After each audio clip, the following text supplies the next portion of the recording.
Hello again, everybody. Sam here from Pop Instincts, and I thought we'd do another week. And I don't know why I keep raising my eyes really wide like that. Anyway, I thought we'd take a look at another week in pop history, and this is something I started doing last week, and it's something that I noted that I do on the air here at WXMZ 99.9. I'll put the link in the description if you would like to listen, as I do this every weekday here on WXMZ. I'm only going to be here through through Thursday this week. I'm taking some days off because I have them to take. Anyway, real quick correction from last week. I mentioned Nick Bockwinkel wrestling into his mid 40s. He wrestled into his 50s. I knew that. I didn't go back and edit it, so I thought I'd correct it this week. So let's just get right down to it. We're starting off, this is going to be the week of the 16th through the 22nd of November. Start off with a lot of losses, including two in the same year. Malcolm Young from AC/DC, rhythm guitarist and founding member, died on this day in 2017 at the age of 64. And we lost David Cassidy, best known for his work with the Partridge Family and other acting roles and his solo work. He died at the age of 67 on this day in 2017 as well. 2007, Kevin DuBrow from Quiet Riot died at the age of 52. He died at his home, and he wasn't found for a couple of days, but it was determined it was this day, 2007, or this week in 2007, that he did die. Again, I'm reading for the whole week. Sometimes I say this day, and that's just force of habit. This is covering, as I said, the week of the 16th through the 22nd. 2002, George Harrison's album Brainwashed was released. This was a posthumous release. Unfortunately, George passed in 2001 before this album actually was released, but his son Danny and Jeff Lynne finished production work on the record, and it was finally released this week in 2002. Again, I'm looking at the screen. That's why I'm not looking directly at you here. 1997, NXS singer Michael Hutchence was found dead in his hotel suite in Sydney. He was 37 years of age. Cause was suicide. 1996, the Spice Girls had the #1 album in the UK with their debut, Spice, in 1996 this week. 1995, big events happening. The Beatles Anthology. The Beatles Anthology 1 aired on ABC, A Beatles C, and this was a huge thing that ABC was doing at the time. This aired on a Sunday night, and we got the premiere of the video Real Love at the end of that. Also, the Beatles Anthology 1 album was released in America this week, and the second and third night of the Beatles anthologies also aired this week in 1995. 1993, Nirvana recorded their MTV Unplugged performance in New York. 1990, Milli Vanilli, going back to last week, they were officially stripped of their Grammy Award for Best New Artist because it turned out that Rob and Fab did not sing on the album. Or any of their works. 1987. This is really interesting here. Billy Idol knocked Tiffany from the #1 position on the U.S. singles charts with his version of Tommy James' "Mony Mony." Okay, fair enough. But what's so interesting is that Tiffany had a #1 hit with another Tommy James song. I Think We're Alone Now. So a Tommy James song replaced another Tommy James song all those years later in 1987. 1986, Mike Tyson defeated Trevor Berbick to become the youngest heavyweight champion in boxing history. 1985, Microsoft Windows 1 was released. We didn't have Twitter and stuff back then, so I don't know how many people complained about it. 1983, A Christmas Story opened in theaters in 1983. 1983 also saw the premiere of Michael Jackson's video for Thriller. It premiered actually in Los Angeles in a theater, appropriately enough. 1981, Kiss released The Elder. I thought we talked about that last week, but this was another date that crossed over in there. And music from The Elder, an album that they kind of made to please the critics. And yeah, I think we talked about that last week. Anyway, 1981, Luke married Laura on General Hospital. 30 million people tuned in to watch, which, when you get down to it, everybody was going crazy about it. And let me check some. Okay, yeah, we're good. Everybody went crazy about it, but the character of Luke raped Laura. But I I don't know. Everybody loves a good wedding.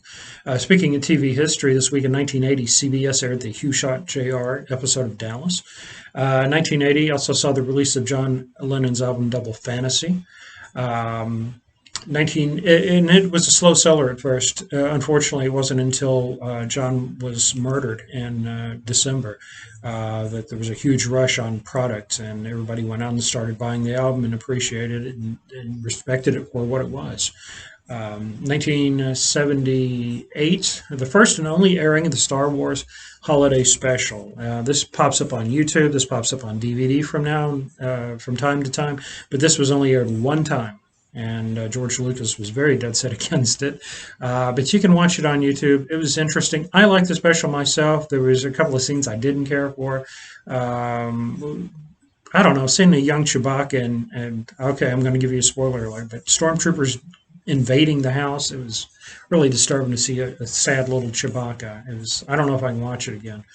1978, the Jonestown Massacre also took place this week in 1978, and I think we can draw a lot of parallels between a leader like Jim Jones and the kind of stuff that's going on out there today. It's quite scary.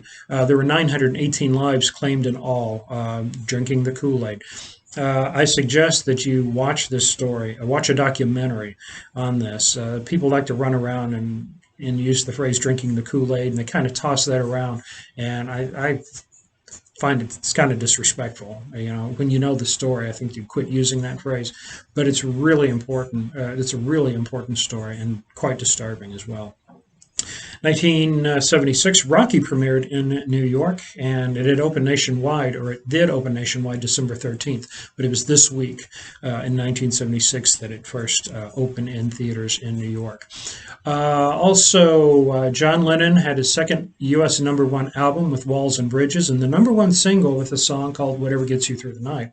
And John and Elton John worked on this song, and a bet was made that if it hit #1, and John didn't expect it to, because he wasn't having a huge, chart success.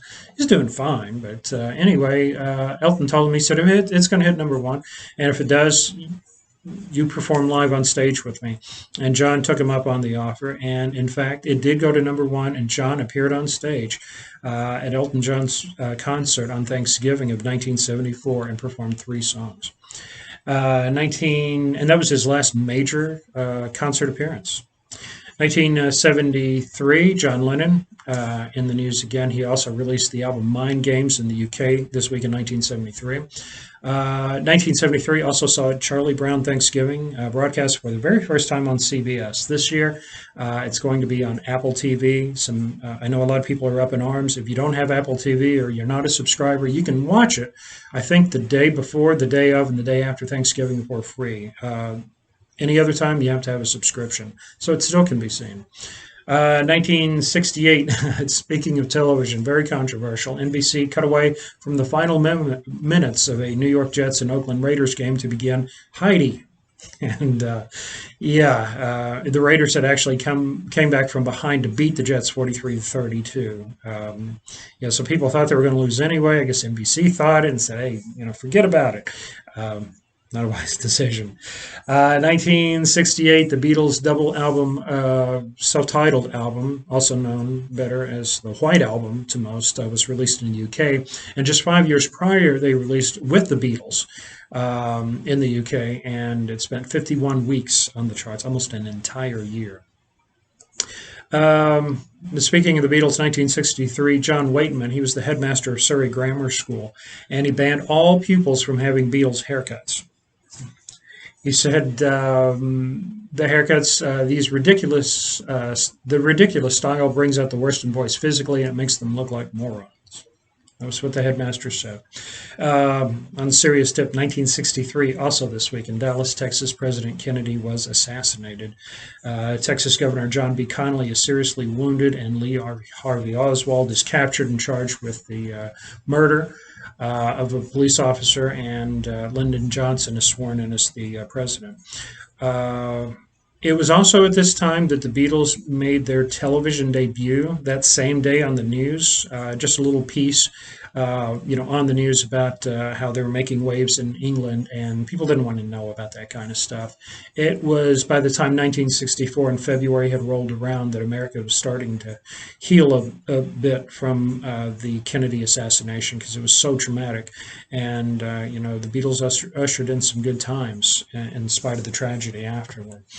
1955, Carl Perkins recorded Blue Suede Shoes at Sun Studios in Memphis. Frankenstein premiered in theaters in 1931. And Mickey Mouse made his debut in an animated short called Steamboat Willie this week in 1928. And it was the first fully synchronized sound cartoon, and it was directed by Walt Disney, and it featured the third appearance of Mickey Mouse and Minnie Mouse, but a lot of people consider this to be his birthday because it was the first sound cartoon.